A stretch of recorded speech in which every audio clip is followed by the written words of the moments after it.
So training in the gym and training at home, very different demands on the body. You know, typically I'd get disappointed, but now it's like, no, this is cool. I get to actually see some really obvious progress.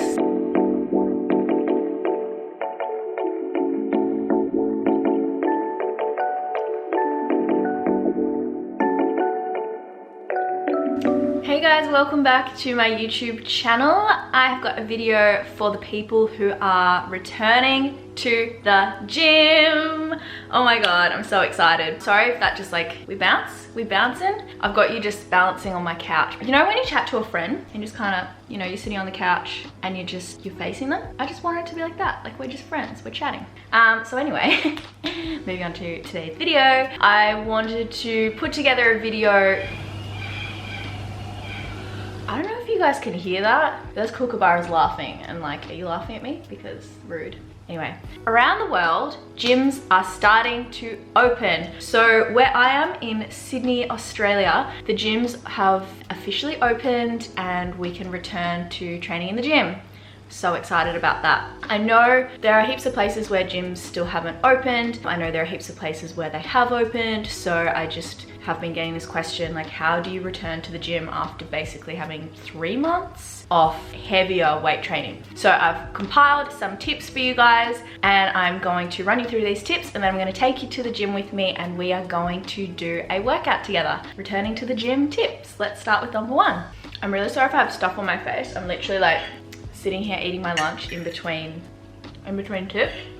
Tip number 1, frequency. So how many sessions we are doing each week. So pick the same number of sessions you were doing pre going into lockdown. I don't want to say COVID because apparently there's like YouTube's picking up on that and like, I don't know, not boosting videos. I don't know. I've just heard it's a rumor. Don't know if it's true, but I don't want to like jinx it. So let's call it pre-ISO. So pre-ISO, the number of sessions you were doing per week, pick that up. I don't care if you were doing 6, 7 sessions at home and you were doing 4 pre-ISO. Don't do 6 in the gym, do the 4 that you were doing beforehand. So training in the gym and training at home, very different demands on the body. So you want to stick to what you were previously doing. Trust me, I so badly want to be going to the gym like every single day now that it's open, but I usually train 4 days a week pre-ISO. So I'm sticking to 4 days a week for now and then I can build on it. Tip number 2 is when you go back to the gym, you're not going to go back and be focusing on strength gains. Like, don't go in there with the mentality of, oh, I'm going to be lifting as heavy as I previously was and I'm going to be going in and smashing PBs. What you want to focus on in the gym and with your programming is your form, your technique, and the movement patterns. So there are a lot of movement patterns that you may have been doing with your home training, but also a lot that you wouldn't have been doing, and they're not as neurologically demanding on the body with lighter weights. So you could have been doing like a goblet squats or dumbbell squats at home, but you haven't been putting a bar on your back and doing like 60, 70, 80 kilo squats, whatever you might be doing. So the body needs time to just get back into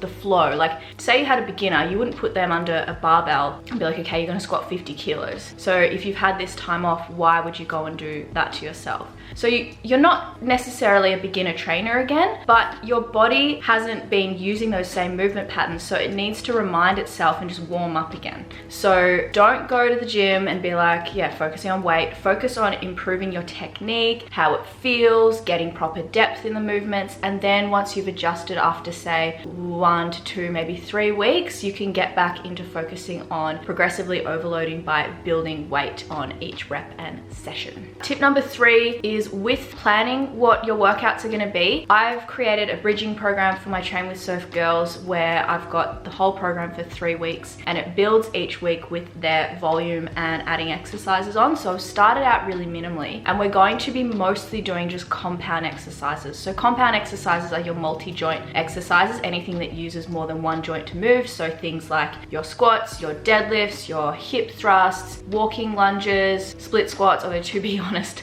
I'm not giving anyone a split squat for a while because that was so much home training with split squats and it's like, personally, I'm so over those. I don't want to see another Bulgarian or a split squat for a long time. Just give me like the compounds, the machines, like leg presses, hack squats, Smith machine hack squats, like anything that has a machine and weight. I'm like, I'm so excited. So stick to your compounds. You can add some isolated movements in there like leg extension and leg curl for your finisher exercises. But like I said, we're going to start small and build on it. So start with your compounds and then move into your isolated exercises and adding them in after a few weeks being back in the gym. Tip number 4, I have programmed for my girls full body splits, but I would say full body is best for most people because you're going to give yourself more time to recover in between each session. So you've got heavier stimulus with the weights, you've got different machines, you're moving your body in different movement patterns, and it's more taxing neurologically. So it is going to be quite demanding. What you really want to focus on is your recovery in between your workout sessions and all your sets and reps and exercises. So I would suggest doing full body training to allow for better recovery, and then you're just hitting all the body parts and kind of like waking it up and reminding it how to move and how the movement patterns work and how to exercise.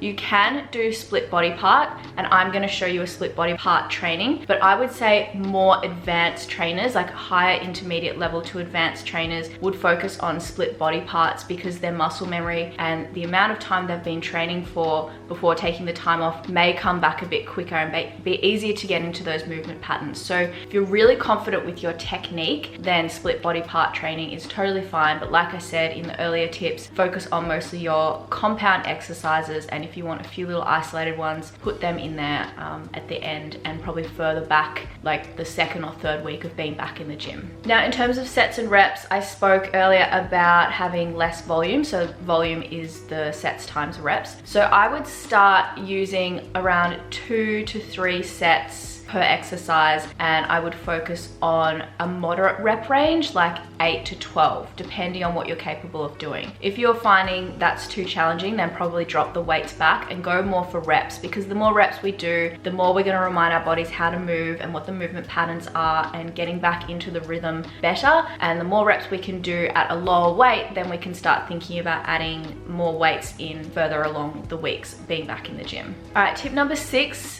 weights. How heavy should you be lifting? So obviously you will have lost quite a bit of strength depending on what your home setup was. Like say you had a boss gym setup, then maybe you didn't lose any strength, maybe you're not even going back to the gym. But personally, I know that I have lost a bit of strength, not heaps, and it's not going to take long to get it back, but I wasn't sure how heavy I was going to be lifting. Like I didn't pre-plan the weights that I was going to be lifting. I was like, okay, I can kind of imagine, like get a gauge for how heavy I'll be squatting or deadlifting, but I'm not sure. I'm just going to wait and see how I feel. So I went in there and I did quite a big warm up. So I did a lot of warm ups with just the bar because I already did a session this week, my first session back. So I did a lot of warm ups with the bar, a lot of like hip openers, a lot of activation work to get my glutes firing, my quads, and just reminding my body how to get into the movement patterns before loading up. And then I did my warm-up sets of that movement. So say I was squatting, I did like squats with the bar, and then I added 10 kilos on each side, and then I added another 5 on each side. Like I just went really slow in adding. And what I would suggest is for the first week, being around 2 reps in reserve. So 2 reps away from failure. You want to be like doing the movements for however many reps you can do in that 8 to 12 rep range bracket. And then say you get to like the 10th rep and you're like, oh, I couldn't do any more, stop at that point and take some weight off. But if you're getting to like 20 reps, then add a little bit more weight.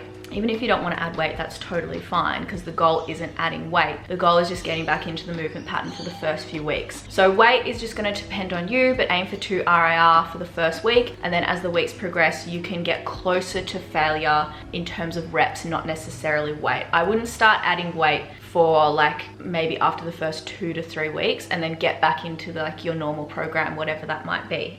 Train with Soph. Now, one of the most important things with returning to the gym is your recovery. So people might underestimate just how taxing weight training is, and compared to your home training. Like home training, you can do a lot of circuits, you can do a lot of higher intensity stuff, you can still create a stimulus and build muscle from that. If you're a newer trainer, you're in a better position to be building muscle and seeing, quote, gains from training at home. But as soon as you go into the gym, like I've said earlier in this video, neurologically it's really demanding, because you have to think and focus so much on your technique, make sure you're not injuring yourself, you got heavier weights, there's more going on because you've got like a big barbell, you're thinking about lowering down, engaging your core. There's so many things to focus on compared to say like a dumbbell squat. Like it's just different. There's balance factors you have to consider too. So on top of moving more weight and using your mind more and being back in the gym, there's just extra recovery that is required. So make sure you're still prioritizing all your recovery, like sleeping enough, getting enough water in, going for your low intensity walks, de-stressing with meditation. Sleep is just like the most important one really, but other factors like take magnesium powder. I use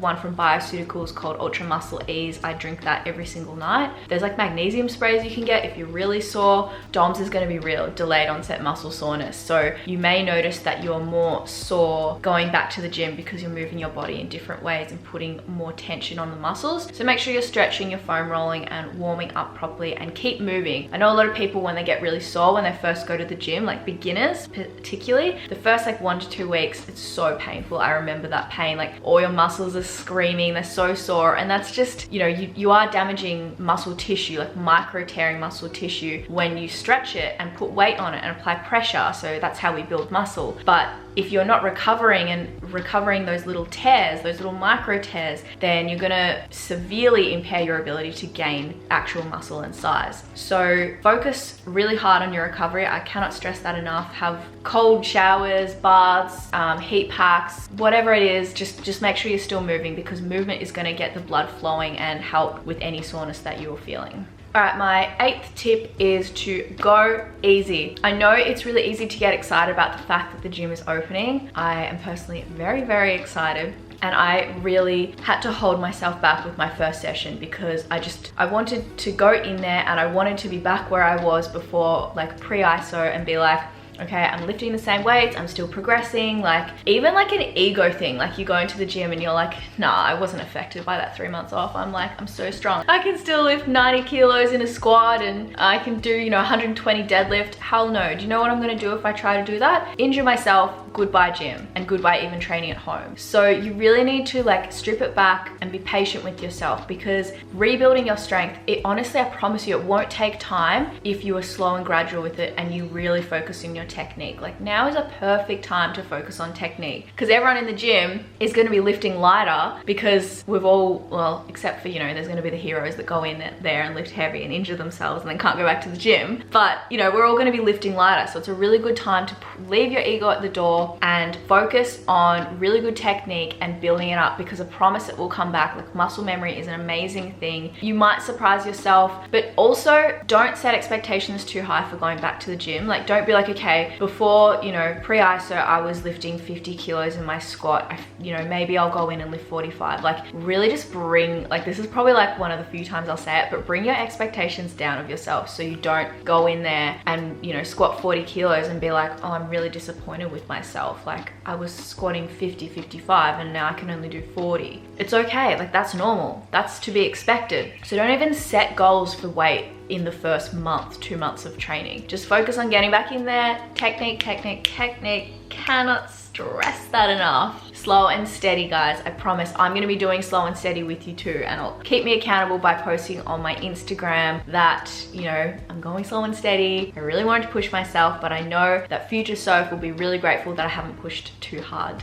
once I'm back. 9th tip, nutrition. Okay, so as I've mentioned earlier, going to the gym is like very demanding, and we also have the EPOC, so excess post-oxygen consumption going on. So when you're resistance training, you burn calories, you burn energy even when you're not working out. Whereas when you're doing cardio stuff, you're only burning calories when you're actually doing the actual exercise itself. Same as HIIT, EPOC also happens as well. But it is very demanding on the body. So during like, you know, the last 3 months, you've potentially lowered your calories. I know for me, like as I've said to you guys, it's been a really hard dieting phase because my energy expenditure has just been lower, because training at home is less demanding on the body than training at the gym. Or even like the act of going to the gym, like leaving the house and going to the gym, is more energy I'm going to be expending. So my calories have had to be lower, and I've actually increased them to 1400 now post diet break. But I really do anticipate that being back in the gym is going to help with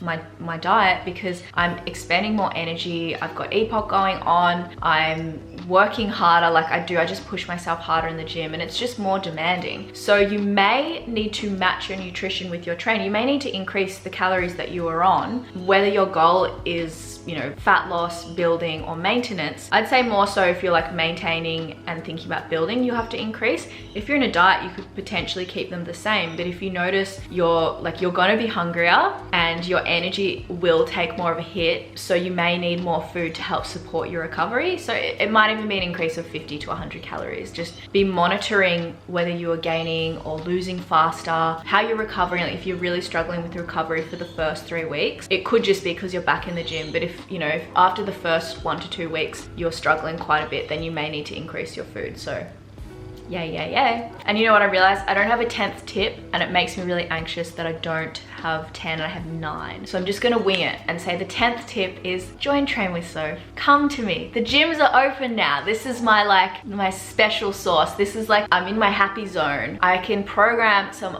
boss training programs for you guys.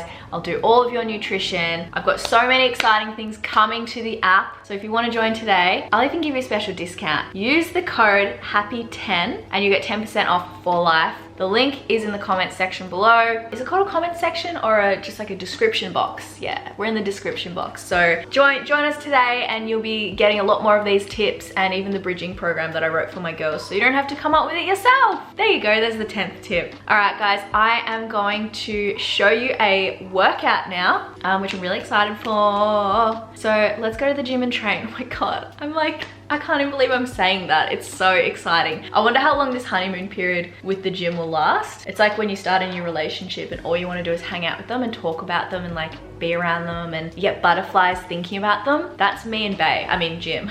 The gym, not gym. So let's go to the gym and train. Yay! All right, I'm post-workout right now, just finished training. This is the new norm, like putting antibacterial gel on after the gym and wiping all the equipment down before and after you use it. But it's good if it means we can get back in the gym. Okay, so I finished the workout, and whilst it's 5th time lucky, my memory cards are just not behaving today. Let's just chat about this workout whilst it's semi-fresh in my head, because I've tried to film this at least 5 times already and have not been successful. So anyway, I've come back from the gym. I had my session. It was a glute focus session, so I just want to run through some tips and cues and things that I was doing in this to help you guys. Now, if you're not back in the gym yet, I just had some messages on Instagram saying, I'm not in the gym yet, can you post some home workouts? I'll still be posting home workouts. I'll still be posting stuff that you can do at the gym and or at home, but I'll give you some home alternatives for these exercises whilst cueing you. All right, so exercise numero uno was a sumo deadlift. So this was only 2 sets and it's pretty low rep range. So set 1 was 5 reps and set 2 was 7 reps. I am working a reverse pyramid training scheme here. So I'm starting out with my heaviest weight for the first set, and then I'm backing off around 10% for the second set and increasing the reps. So what I've done is like a massive warm up. So I did heaps of warm up sets of deadlifts. I did heaps of like hip openers and glute activations because my glutes were feeling really tight and my adductors, which is what you work when you are doing a sumo deadlift with the wider stance. So a lot of kind of stretches and lunges and lateral lunges and hip openers and warm-up sets. So then I'm jumping into my actual working set, which I started at 80 kilos. Usually I'm lifting like 110, like 120 is like my max. So I'm used to lifting a lot heavier, so I felt like 80 was good. It did feel heavy, like the bar moved pretty slow compared to what I'm used to, but I'm excited to see how quickly I managed to get my strength back with that one. So stepping up to the bar, you're taking a wide stance and pointing your toes outwards slightly. This is just going to further engage your glutes and activate them, turn them on for this lift. And what you will notice is when I lower my butt, I get into position, I'm locking my lats in, so back and down, pushing my lats to engage because they're like a huge muscle group. Your back plays a massive role in our deadlift, so that's why it's important not to neglect training your back, even though we're all about the booty gains over here. So I'm locking my lats down and driving up through my heels. This is basically a super basic way to explain how to do a deadlift, but I do have a really in-depth explanation on my IGTV of how to do a deadlift, so check that one out if you guys want some more in-depth cueing. that was just a straight set that I did. I'm not supersetting any of these exercises right now, and there are only 4 exercises. So I took big rest periods in between these sets, about 2 to 3 minutes. Then I moved on to my next exercise, which is a barbell hip thrust. I couldn't find a pad. I don't know if that's like a ISO thing, but like we have to bring our own barbell pads. So I had to use the yoga mat, which was fun. So I did a few warm-up sets with that as well, just to see how it felt. And you'll see that I'm using the decline bench just to have a bit of a lower gap between me and the floor, rather than a bench, which is quite high. I just find that changes the biomechanics of the lift, and you want to, like being a short girl as well, you want to be a little bit lower to the ground for the hip thrust. So you'll notice that I'm pulling my heels back quite close to my bum, and this is so that when I push my heels up and lift the bar up, my shins are parallel. So you want it like a vertical line of your shin from your foot up to your knee. You want it to be a vertical straight line. So bring your heels closer, and that's just going to engage your glutes more. Tuck the chin and make sure you're facing forward. So I did 3 sets of this, and it was RPT again. So starting with my heaviest weight and reducing weight by 5 to 10% each set, whilst increasing the reps. So I started out with 8 reps for set 1, 10 reps for set 2, and 12 reps for set 3. So I did 80 kilos, 75 and 70, and I was really feeling it. So far for all these ones, for the sumo deadlift, you can do that at home if you have a barbell, or if you've got dumbbells, dumbbell sumo deadlift or Romanian deadlift. For the hip thrust, you'll be able to do that with dumbbells as well, or a resistance band. I would just be adding in more sets and more reps, and also some quarter reps as well for the hip thrust will be really good. And then we're moving on to our single leg curl. So for a home exercise, you can do a lying dumbbell curl instead of doing single leg. It's obviously both, or you can do a dumbbell Romanian deadlift, or a single leg dumbbell Romanian deadlift would be a good one to swap here. But for the gym workout, this is 4 sets, and you notice that I'm not resting in between, I'm just switching legs, so that counts as my rest period. The goal with this one is 4 sets, and every set you increase the weight, but because it's the introduction back to the gym, I'm not focusing on lifting super heavy. So I've only gone up by like 2.5 kilos each time, and instead of increasing on the final set, I just left it because I could feel my technique was breaking, and I wanted to focus more on technique rather than weights, as I mentioned in the earlier part of this video. So push your hips into the pads in front of you and angle your torso a little bit, like tuck your pelvis under, like squeeze your bum. What I mean by this is like squeeze your bum like in and under, like you're trying to like jump away from someone that's like trying to grab your butt. You're tucking it under, and that's going to engage the glute and put all the focus and emphasis on the hamstring, instead of you like moving around and poking your bum out and using your lower back, and not the right muscles for this one. Moving on to the final exercise, which is a dumbbell glute extension. So this is a back extension machine. I've got it low, nice and low, and I'm not coming all the way up as you would with a back extension. So there's more emphasis on the glutes, and this is a rest pause set. So I'm doing 4 sets with 10-second breaks in between, and I'm holding a 20-kilo dumbbell here. These in the past, like I could just go forever on this machine and not really fatigue too badly, but it's been really interesting getting back into the gym and recognizing that I don't have the same ability, capacity, or stamina as I previously did. So it's actually really cool to see. You know, typically I'd get disappointed, but now it's like, nah, this is cool. I get to actually see some really obvious progress now that I'm back to like struggling in the gym again. So I did the first set, I think I managed 15 reps, pause for 10 seconds, and then go back into it. There will be a significant drop off of reps here, so I managed 5. Usually I would do like 30 reps and then like 25. Like I wouldn't be burning out this quickly. So the next set I managed 4, and then the final one I managed 3. So there's 10-second rests in between. Expect a huge drop off in the reps following the first one to failure, and then that's workout done. So some cues for this: really drive your hips into the pads and focus on a slight curve in your back so that it's really pushing into your glutes rather than your back or your hamstrings. You'll still feel it in your hamstrings. Slightly angle your toes out where your feet sit, slightly angle them out. Again, this is gonna further engage our glutes. All right guys, that is it for the YouTube covering getting back into the gym. I know a lot of people are still, you know, working out from home, so I will make sure that I'm still doing enough content for you guys at home too. And I'll do some gym workouts where it's like barbell only or dumbbell only. You know, you can do them at home or gym, whatever you're feeling like. But the number one thing that I just want to stress is don't go in there and, you know, try and be a hero and try and lift really heavy. Like today's session, I was looking at the deadlift and I was like 80 kilos, maybe I'll chuck another 5 on either side and, you know, just go up to like 90 kilos. And I was like, Soph, chill. Like you have got the rest of your life to be lifting heavy and you're gonna get back really quick. Don't injure yourself. Don't push yourself past what you think you're capable of and get into a different headspace where you're not as strong as you were then. Like 90 kilos back then would have been part of my warm up. Now it's like my top set. So really just push that voice aside, like see it and be like, okay, I see you. This is ego talking. I know you want to progress, but my recovery and not injuring myself is the most important thing here. So definitely dial it back, guys, and it's okay to do so. And I promise your strength will come back really quickly. Make sure you subscribe to my channel so you don't miss any of the videos and turn post notifications on. Give us a like because it really supports my channel, and comment anything you want to see moving forward. I will be back with another diet update soon, but guys, I can already tell being back in the gym is making some huge differences to my physique. So happy. I've got all the gym endorphins now. All right, see you guys.